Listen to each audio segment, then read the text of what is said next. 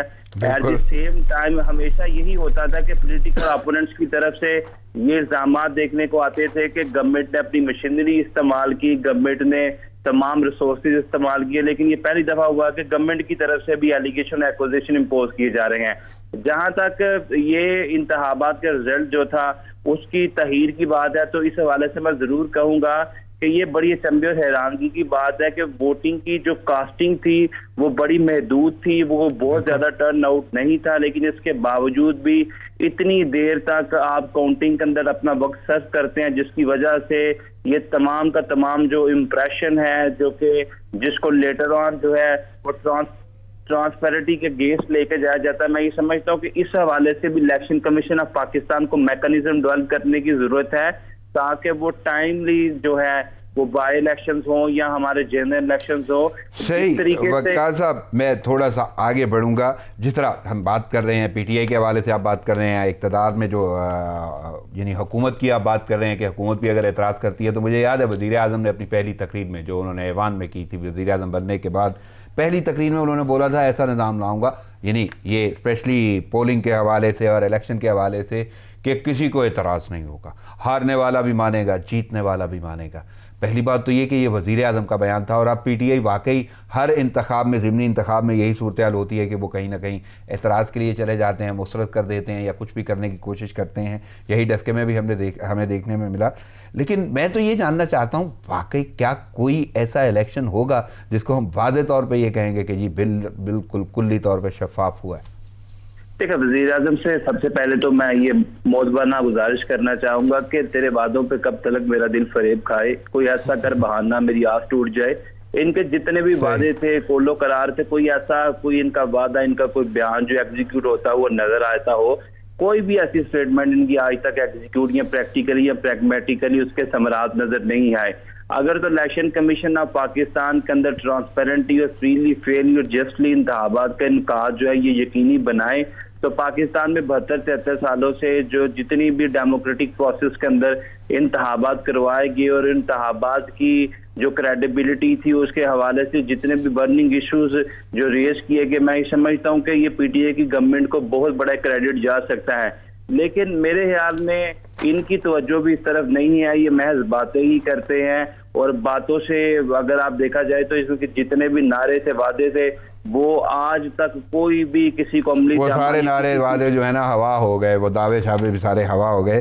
میں ذرا عامر صاحب سے بھی یہی کویشچن رکھوں گا. عامر صاحب آپ کو کیا لگتا ہے کہ یعنی ضمنی انتخاب ایک حلقے کا ہوتا ہے اور جتنے حلقوں کا ابھی تک ہوا ہے اور جتنے اعتراضات سامنے آ گئے, کوئی ایک الیکشن ہوگا جس کو ہم مانیں گے کہ واقعی دھاندلی نہیں ہو رہی یا کوئی ایسا معاملہ نہیں ہو رہا, شفاف ہے؟ رانا صاحب, یہ ایک ہمارا قومی مزاج بن چکا ہے, ہم شکست تسلیم نہیں کرتے. ایک تو بات یہ, دوسری بات یہ کہ الیکشن کے اس نظام کے اندر ہم نے شفافیت لا کے اس کو ایک مستند ادارہ نہیں بنایا, وہ عمل جو ہے مستند نہیں ہے, اور لوگ اور ہوتا رہا ہے کہ ہمیشہ پاکستان کے الیکشن میں کوئی نہ کوئی پرابلمس چلتی رہتی ہیں, اور سیاسی اپوزیشنز کو کوئی ایسا دور آئے گا جس میں پرابلم بھی نہیں ہوگی اور یقین اس کا ایک ہی رانا صاحب کی ٹیکنالوجی, ایڈوانس ٹیکنالوجی کا استعمال ہو.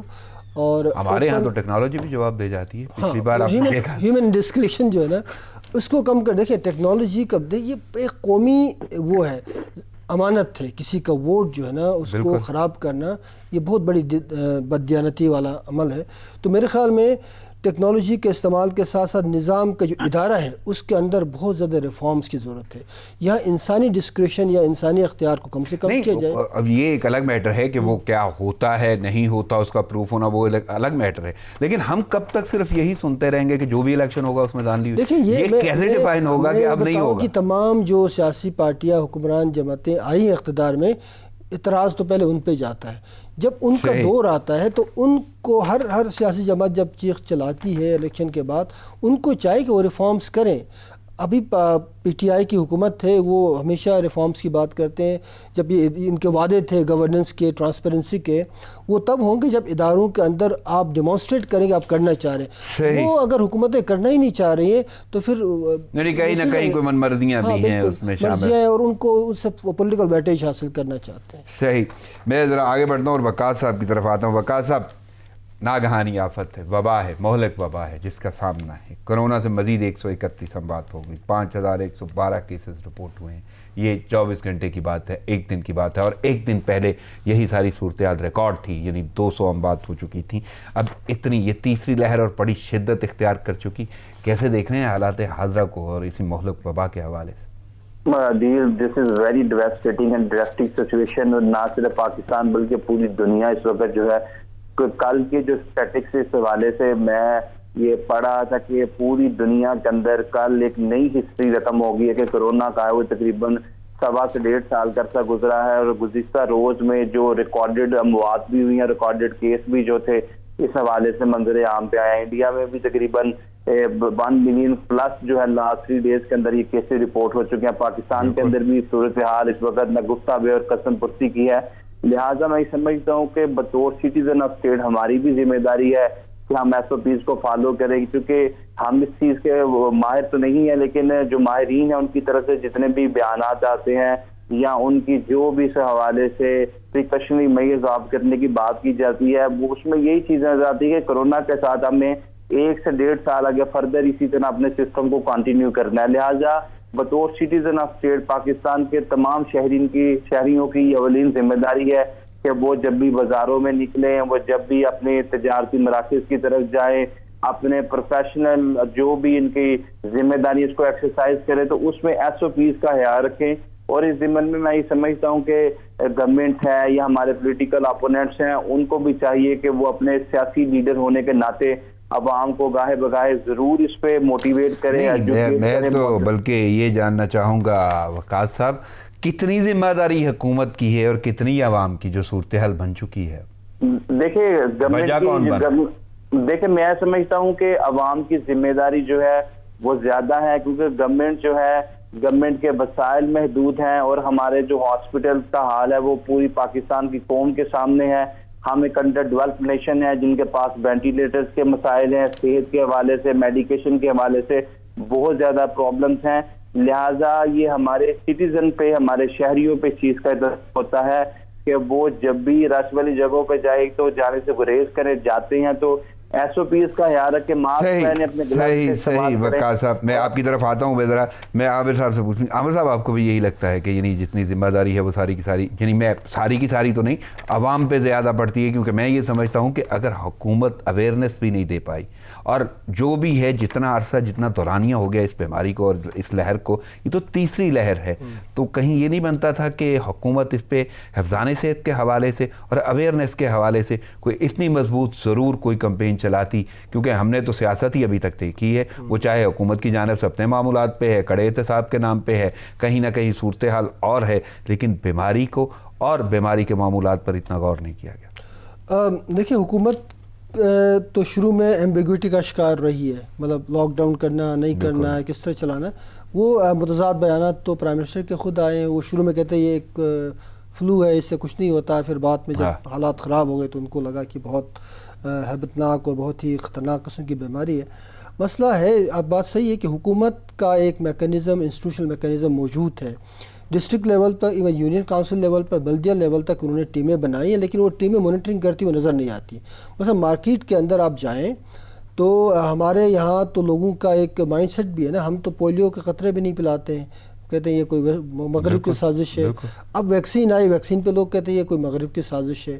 تو یہ جو ہمارا مائنڈ سیٹ ہے عوام کا، ان کو ہم نے جاہل رکھا ہے جان بوجھ کے یا کسی طرح سے بھی.